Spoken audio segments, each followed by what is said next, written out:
Yung medical bulletin from the doctors themselves po, hindi ba pwede ba mas makabubuti kung sila na mismo ang magbigay ng medical bulletin? Sa ating pagkakaalam po, pagka naglabas ng medical bulletin, dapat si serious illness. Kung sinabi ng Pangulo na hindi to life-threatening, so ba't kailanganin po sa ngayon ang medical treatment, medical bulletin. Samantalang kami naman po ay nagpo-provide sa inyo kung anong ang kalagayan ng kalusugan ng Pangulo. Mas reliable po kasi pag doktor ang nagsalita, ma'am. Mas reliable po siguro mismo ang Pangulo nagsasabi kung ano po kanya nararamdaman.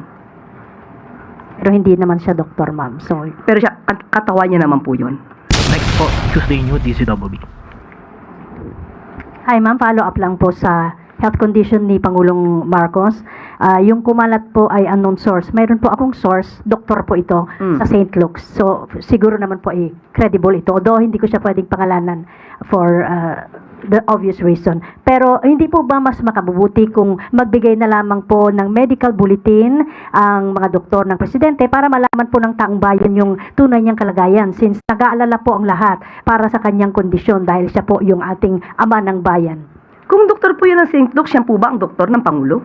Hindi po tayo maaaring magbigay ng amang opinyon kung hindi naman manggagaling mismo sa doktor ng Pangulo at hindi manggagaling sa Pangulo. Sinabi po ng Pangulo, hindi po life-threatening, nakaramdam po siya ng konting sakit, at yan naman po ay tinutugunan ng kanyang mga doktor. At ngayon po ay nakikita natin sa iba-ibang activities, katulad po ng oath-taking sa harapan po mismo ni General Natates, makikita at naka-attend pa po siya ng EDC. Halos umabot po yata ito ng 2 oras. So, hindi po tayo makakatugon sa mga source na hindi nababanggit kung kanino galing. Yung medical bulletin from the doctors themselves po, hindi ba pwede ba mas makabubuti kung sila na mismo ang magbigay ng medical bulletin? Sa ating pagkakaalam po, pagka naglabas ng medical bulletin, dapat si serious illness. Kung sinabi ng Pangulo na hindi to life-threatening, so ba't kailanganin po sa ngayon ang medical treatment, medical bulletin. Samantalang kami naman po ay nagpo-provide sa inyo kung anong ang kalagayan ng kalusugan ng Pangulo. Mas reliable po kasi pag doktor ang nagsalita, ma'am. Mas reliable po siguro mismo ang Pangulo nagsasabi kung ano po kanya nararamdaman. Pero hindi naman siya doktor, ma'am. So, Pero siya, katawan niya naman po yun. okay. Next question po mula kay Mads Moratilio, Net25. Hi, ma'am. Ma'am, kahapon nagkaroon ng meeting si Davao City Mayor Baste Duterte and Chinese Ambassador to the Philippines, Chin Kwan. Pwede pong mahingi yung reaksyon ng Malacanang given na may issue ngayon yung Chinese Embassy regarding sa issue ng West Philippine Sea na nagkaroon ng meeting yung anak ng former president. Ano pong reaksyon ng Malacanang rito? Thank you. Wala magiging reaksyon ang Pangulo at ang Palasyo kung ano man ang ginagawa ng mayor ng Davao City. May kasabihan nga na tayo, no? Buntot niya, hila niya. Kung ano pong ginagawa niya, consequence niya po. Wala pong magagawa ang Pangulo sa anumang ginagawa ng anumang mayor, provided na naman ito ay hindi labag sa batas. Morning po, Yusek. How does Malacanang respond to recent downgrades by international institutions, including the ADB, World Bank, S&P Global, and AMRO, of the Philippines' 2025 and 2026 growth outlooks ahead of the release of the full year 2025 GDP figures tomorrow? Actually, natanong mo yan kahapon, kaya ginawa ko ang aking assignment.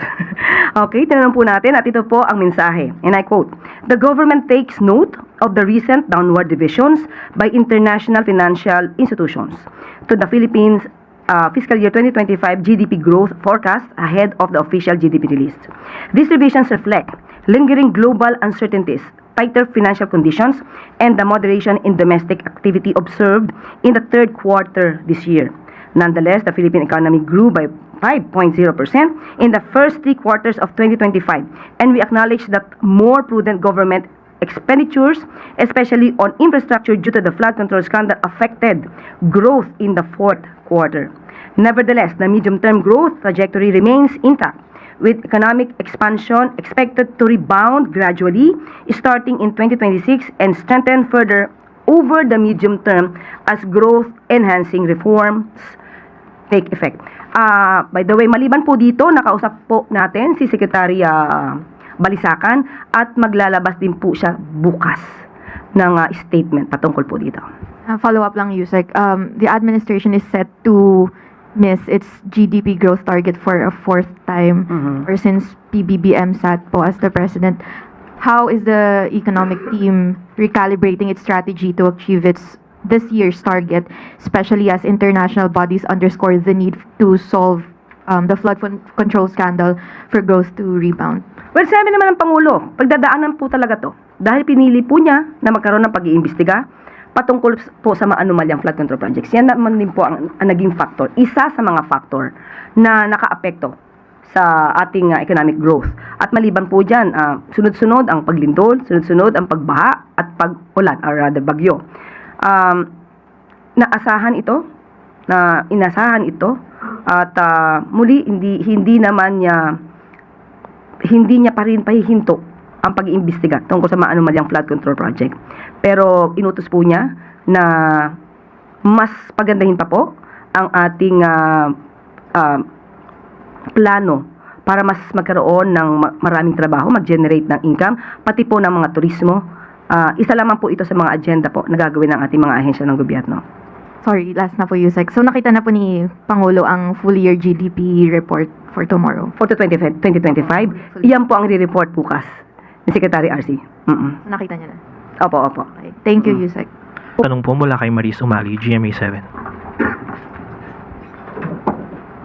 Good morning, Yusek.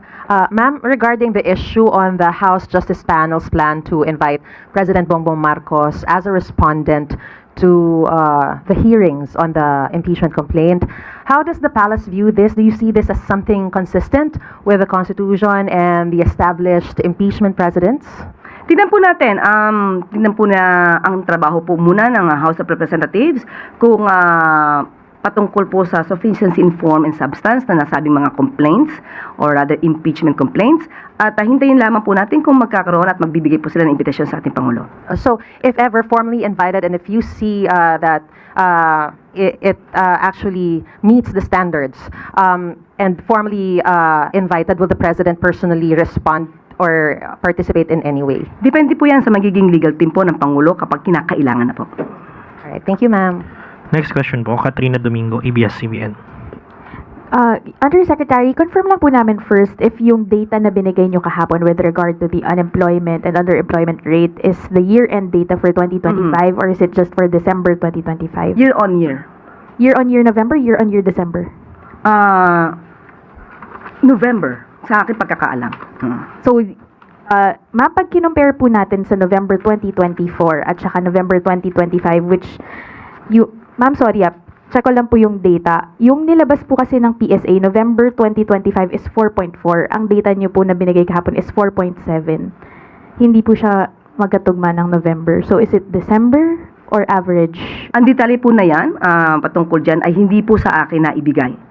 Yan lang pong inireport ko sa inyo kahapon, yan lang po ang ibinigay sa atin mula sa meeting sa EDC. Sige po. Ma'am, regardless kung year-on-year November or average year-on-year 2024 to 2025 yung comparison, tumaas pa rin po yung rate ng unemployment sa Pilipinas based dun sa data na binigay kahapon na na-raise doon sa economic meeting ng Pangulo sa Malacanang. To what do you attribute the worsening unemployment situation in the Philippines?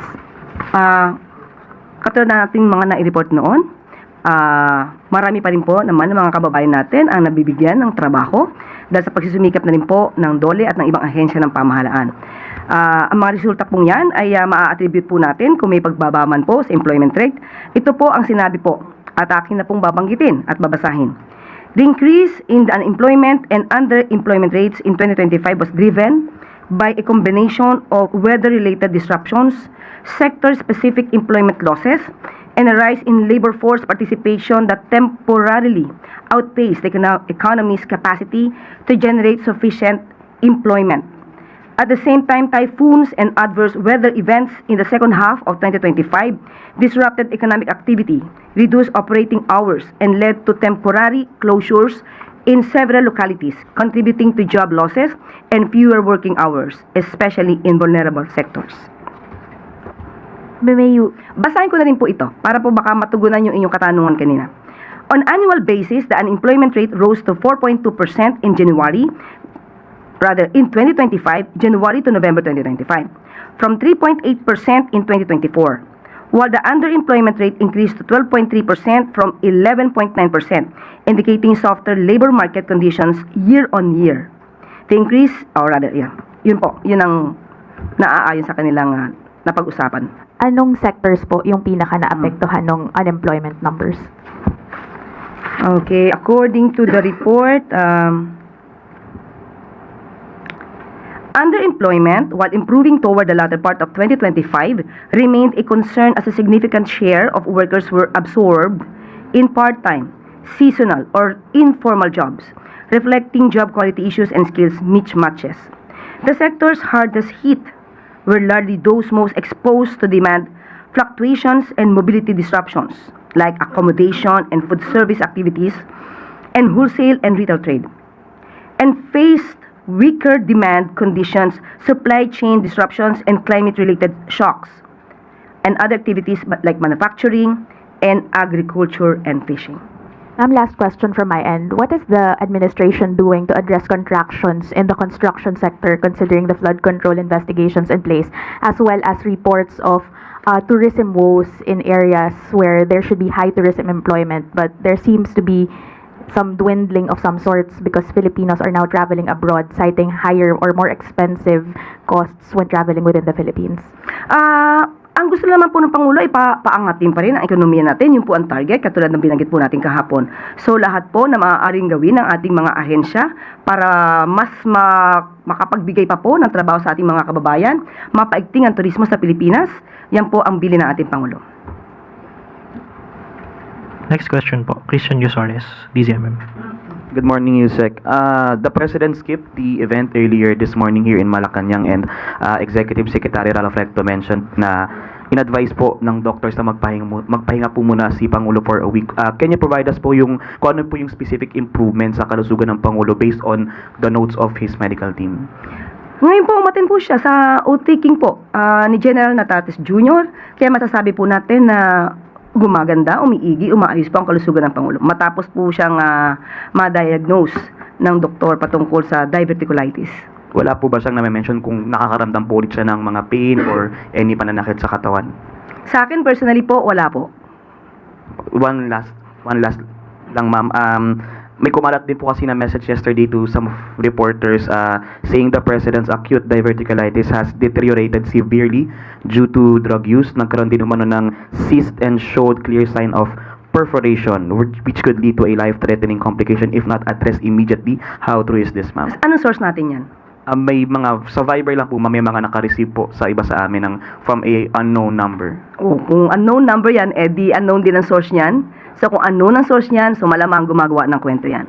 So huwag natin masyadong paniwalaan ng mga kumakalat sa social media nang walang hindi verified at walang ibang source. Last na lang, ma'am. Can we expect the President po na umattend ng mga activities outside the palace this week or next week? Sa ngayon po, hindi po natin masasabi. At ang sabi nga po ni E.S. Ralph Recto ay pinapa-relax muna ang ating Pangulo. Pero sabi po natin, umattend po siya ng activity ngayon, nakakapagkaroon po siya ng private meetings. So umiigi po ang kalusugan ng Pangulo.